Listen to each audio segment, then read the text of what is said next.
Here's all the ingredients you're going to need to get the Mumbo sauce together. We'll quickly go over them. Start with half a cup of tomato paste. Add 1 cup of granulated white sugar.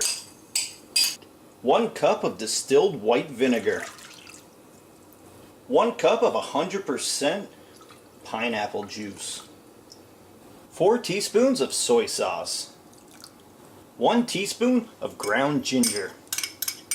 Then to finish it off, a 1/4 teaspoon of any hot sauce that you love to taste. We're using Tabasco Chipotle.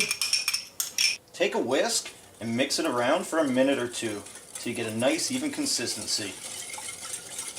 Once it's all mixed up, place it in a pot on low heat and bring it to a simmer for 20 minutes. You don't want to bring it to a boil, we just want all the flavors to come together and thicken up a little bit. Every couple minutes, give it a quick stir. Mumbo sauce all done and thickened up. Check it out. Smells great and tastes even better.